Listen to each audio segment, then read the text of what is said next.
সকলকে স্বাগতম জনাইছো দৰ্শকসকল গৌৰৱ গগৈ পুনৰবাৰ মুখ্যমন্ত্ৰী হিমন্ত বিশ্ব শৰ্মাৰ ওপৰত সৰব হৈ পেলাই কেইবাটাও মন্তব্য প্ৰদান কৰিছে গৌৰৱ গগৈৰ তৰফৰ পৰা কোৱা হৈছে মুখ্যমন্ত্ৰী ক'ত ব্যৰ্থ হৈছে সেই কথা এফালৰ পৰা গৌৰৱ গগৈয়ে কৈ গৈছে এফালৰ পৰা গৌৰৱ গগৈ কৈ যোৱাৰ পাছত কেইবাটাও পইণ্ট আগতে যেতিয়া কংগ্ৰেছৰ চৰকাৰ থকাৰ পিছত সৰ্বানন্দ সোণোৱাল যেতিয়া মুখ্যমন্ত্ৰী হিচাপে অসমত আছিল তেতিয়া মুখ্যমন্ত্ৰী হিমন্ত বিশ্ব শৰ্মা বৰ্তমানৰ মুখ্যমন্ত্ৰী তেওঁ হিমন্ত বিশ্ব শৰ্মাই কেইবাটাও বিভাগত তেওঁ দায়িত্ব পালন কৰিছে তাৰ পাছতে দেখিবলৈ পোৱা গৈছে প্ৰথমটো শিক্ষামন্ত্ৰী হিচাপে ব্যৰ্থ চৰকাৰী বিদ্যালয়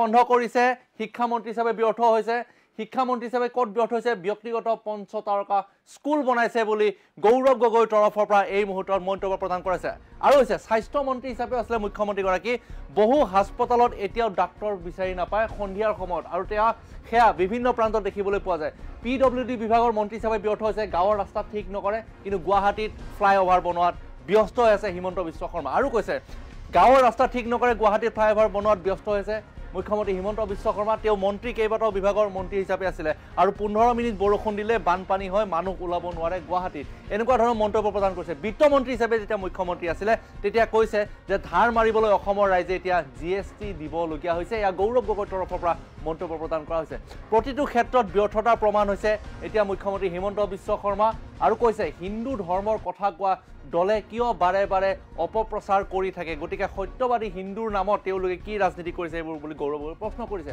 এইবোৰ কাৰণতে বিজেপি দলৰ পৰা আঁতৰি আহিছে ৰাইজ গৌৰৱ গগৈৰ তৰফৰ পৰা এই মন্তব্য প্ৰদান কৰা হৈছে যে কৈছে যে বাগানৰ উদ্যোগ নষ্ট কৰি শ্ৰমিকক নিবনুৱা কৰিব বিচাৰিছে হিমন্ত বিশ্ব শৰ্মা চৰকাৰে আৰু তেওঁ উল্লেখ কৰিছে যে বাংলাদেশত ৰাজনৈতিক অস্থিৰতা হ'লে অসম সুৰক্ষিত হৈ থাকিব লাগে বুলি কংগ্ৰেছে দাবী কৰি আছিল তাৰ বাবে কংগ্ৰেছ চৰকাৰে অসম চুক্তিৰ চিন্তা কৰিছিল কিন্তু আজি সেই অসম চুক্তিৰ চিন্তা কি হ'ল খিলঞ্জীয়া মানুহৰ বিপৰীতে বাংলাদেশৰ মানুহ মাতি আনি ভূমিপট্টা দিবলৈ ওলাইছে বুলি গুৰুতৰ অভিযোগ উত্থাপন কৰিছে গৌৰৱ গগৈৰ তৰফৰ পৰা অন স্ক্ৰীনৰ জৰিয়তে সেই গ্ৰাফিক্স পুনৰবাৰ জনাবলৈ চেষ্টা কৰিম যে গৌৰৱ গগৈ শিক্ষামন্ত্ৰী হিচাপে মুখ্যমন্ত্ৰীগৰাকী আৰু বিত্তমন্ত্ৰী হিচাপে স্বাস্থ্যমন্ত্ৰী হিচাপে কি বিফলতা লাভ কৰিছে এফালৰ পৰা গৌৰৱ গগৈ কৈছে অন স্ক্ৰীনৰ জৰিয়তে সেই খবৰ জনাবলৈ চেষ্টা কৰিছোঁ খিলঞ্জীয়া মানুহৰ বিপৰীতে তেওঁ বাংলাদেশৰ পৰা মানুহ মাতি আনি মাটিৰ পট্টা দিছে আৰু চৰকাৰী বিদ্যালয় বন্ধ কৰিছে শিক্ষামন্ত্ৰী হৈ থাকোঁতে আৰু তাৰ ফলত ব্যক্তিগত পঞ্চতাৰকা স্কুল বনাইছে বুলি গৌৰৱ গগৈয়ে অভিযোগ উত্থাপন কৰিছে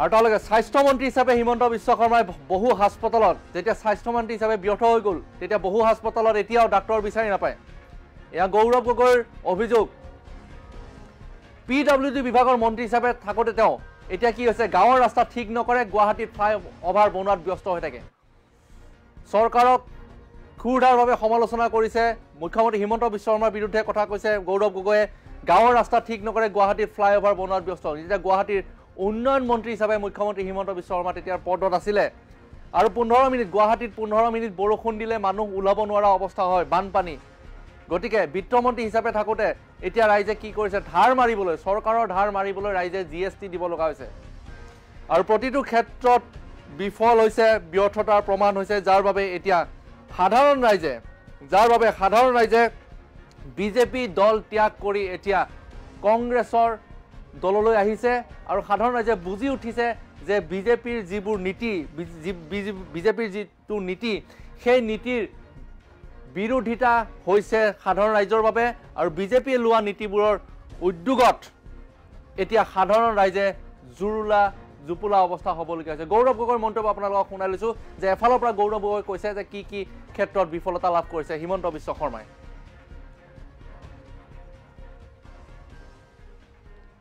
মুখ্যমন্ত্ৰী যি বিভাগৰ দায়িত্ব লৈছে প্ৰত্যেক বিভাগত ব্যৰ্থ প্ৰমাণ হৈছে তেওঁ শিক্ষা বিভাগৰ মন্ত্ৰী আছিলে কিন্তু চৰকাৰী স্কুল খোলাতকৈ তেওঁ চৰকাৰী স্কুল বন্ধ কৰি তেওঁ নিজৰ ঘৰৰ ভিতৰত ডাঙৰ 5 ষ্টাৰ প্ৰাইভেট স্কুল খুলিছে তেওঁ এটা সময়ত স্বাস্থ্য মন্ত্ৰী আছিলে এতিয়া স্বাস্থ্য মন্ত্ৰী হিচাপে আমি ইয়াত দেখা পাইছোঁ যে আজি বিভিন্ন আমাৰ মৰিয়ানী কওক বা যোৰহাটৰ ভিতৰত সন্ধিয়া সময়ত ডক্টৰ পাবলৈ নাই স্বাস্থ্য মন্ত্ৰী হিচাপে ব্যৰ্থ তেওঁ পিডব্লিউডি বিভাগৰ মন্ত্ৰী আছে গাঁৱৰ ভিতৰত ৰাস্তাবোৰ চাব গাঁৱৰ ভিতৰত ৰাস্তাবোৰ একদম বেয়া তেওঁ গুৱাহাটীত ফ্লাইঅভাৰ বনোৱাত ব্যস্ত গুৱাহাটী উন্নয়ন গুৱাহাটী ডেভেলপমেণ্টৰ তেওঁ এটা সময়ত মন্ত্ৰী আছিল কি ডেভেলপমেণ্ট কৰিছে আমি সকলোৱে দেখিছোঁ যে তেওঁ 15 মিনিটৰ বৰষুণত এই স্মাৰ্ট চিটি গুৱাহাটী এতিয়া তাত মানুহ ওলাবলৈ এটা সুযোগ নাপায়। তাৰপিছত তেওঁ বিত্তমন্ত্ৰী আছিলে, বিত্তমন্ত্ৰী হিচাপে ইমান ভাল কাম কৰিলে, এতিয়া অসমৰ ৰাইজ এতিয়া ধাৰুৱা হৈ গ'ল, প্ৰত্যেকজনকে আগতকৈ বেছি GST দিব লাগে ধাৰ মাৰিবলৈ। তো তেওঁ প্ৰত্যেক ক্ষেত্ৰত তেওঁ ব্যৰ্থ প্ৰমাণ হৈছে আৰু নিজৰ ব্যৰ্থতা লুকাবলৈ তেওঁলোকে যুক্তিহীন কথাবোৰ ক'বলৈ আৰম্ভ কৰিছে। অপপ্ৰচাৰ, ৰাহুল গান্ধী ডাঙৰীয়াতো খুব হুজুৰে এই সন্দৰ্ভত মাত মাতিছে, কৈছে অন্যায় হৈছে, কৈছে তদন্ত হৈছে। মই বাৰম্বাৰ বুজি নাপাওঁ যে যি দলে হিন্দু ধৰ্মৰ বাৰম্বাৰ নাম লৈ থাকে, বাৰম্বাৰ ইমান মিছা কথা কিয় কয়? যি দলে হিন্দু শাস্ত্ৰ ইমান কথাবোৰ কৈ থাকে, বাৰম্বাৰ ইমান অপপ্ৰচাৰ কিয় কৰি থাকে? হিন্দু ধৰ্মটো আমাক সত্য কথা কোৱা শিকায়, কিন্তু তেওঁলোকে একদম নন হিন্দুৰ দৰে কামখিনি কৰে। সদায় সত্য বিপৰীতে মিছা কথা ক'ব, অপপ্ৰচাৰ চলাব, ভুৱাই কেনে কামবোৰ কৰি থাকে তেওঁলোকে। সেইকাৰণে আজি ৰাইজে তেওঁলোকৰ পৰা আঁতৰি গৈছে। আজি তিতাবৰত আহিছোঁ। আজি তিতাবৰত আমাৰ বাগানৰ মানুহে কৈছে যে বিজেপি দলে কি ভাবিছিলে, যে বাগানৰ মানুহক ভাবুকি দি দমন কৰি, বাগানৰ মানুহক প্ৰলোভন দি, বাগানৰ মানুহক কংগ্ৰেছৰ সভাত যোৱাত বাধা দি বিজেপি দলে বাগানৰ মানুহক পৰা ভোট ল'ব পাৰিব বা ভোট কিনিব পাৰিব। কিন্তু বাগানৰ মানুহে দেখাই দিলে, শ্ৰমিকসকলে দেখাই দিলে যে তেওঁলোকৰ বিবেক শক্তি আছে। পল্লৱ লোচন দাস মন্ত্ৰী আছিলে, পাখি কাটি দিলে।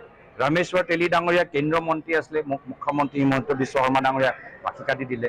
কামাখ্যা প্ৰসাদ তাছা এজন জ্যেষ্ঠ মন্ত্ৰী, সৰ্বানন্দ সোণোৱাল ডাঙৰীয়া, পবিত্ৰ মাৰ্ঘেৰিটা ডাঙৰীয়াৰ লগত তেওঁ তৃতীয় মন্ত্ৰী হ'ব পাৰিলেহেঁতেন, কিন্তু তেওঁকো হ'বলৈ নিদিলে।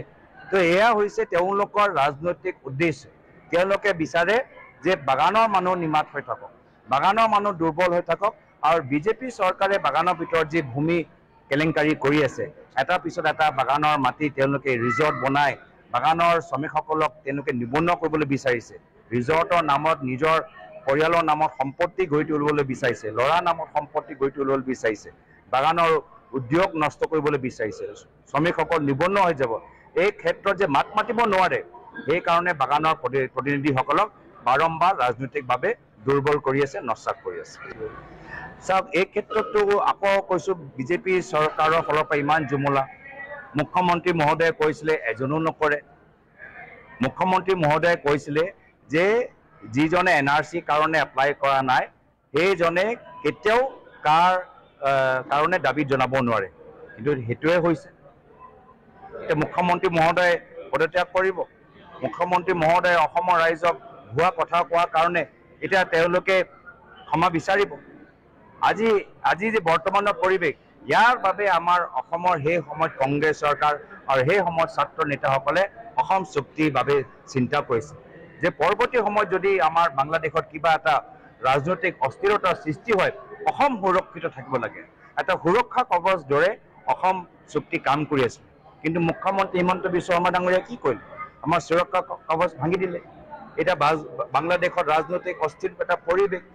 তেওঁলোকৰ বিজেপি দলৰ ভাতৃ সংগঠনে কি কৰিছে যে বাংলাদেশৰ মানুহখিনিক মাতি আনি ইয়াত ভূমিপট্টা দিয়ক। আমাৰ বাগানৰ শ্ৰমিকসকলৰ ভূমিপট্টা নাই, আমাৰ দ অঞ্চলৰ মানুহৰ ভূমিপট্টা নাই, আমাৰ বিভিন্ন আমাৰ দয়াং ৰিজাৰ্ভত বসবাস কৰা মানুহৰ অসমীয়া মানুহৰ ভূমিপট্টা নাই। কিন্তু এতিয়া বিজেপি দলৰ ভাতৃ সংগঠনে কি হৈছে যে বাংলাদেশৰ মানুহখিনি আনি আজি তেওঁলোকক নাগৰিকত্বৰ লগত গোটেই তেওঁলোকৰ সুবিধাবোৰ দিয়ে। এয়া হৈছে বৰ্তমানৰ বিজেপিৰ চৰিত্ৰ। কা আইনৰ বিৰুদ্ধে যে 5জন যুৱক প্ৰতিবাদ কৰিছিলে, সেইজনটো শ্বহীদ হ'ল, শ্বহীদৰ মৰ্যাদা পোৱা নাই। তেওঁলোকে নিজৰ কাম কৰক। মইতো নেশ্যনেল হিউমেন ৰাইটছ কমিশ্যন, মই এটা তদন্ত বিচাৰিছোঁ যে কোনে তেওঁলোকক গুলিয়াই মাৰিছে। মইতো আজি গুৱাহাটীৰ ভিতৰত ইমান CCTV কেমেৰা আছে, 5জন যুৱকক কোনোবাই গুলিয়াই মাৰিছে, আমি ধৰিব কিয় পৰা নাই? কেনেকৈ কাৰ গুলিত সেই 5জন যুৱক হ'ল? আৰক্ষী নে কোনোবা বেলেগ, কোনোবা জুনিয়ৰ লেভেল নে কোনোবা চিনিয়ৰ লেভেল, কোন হয়?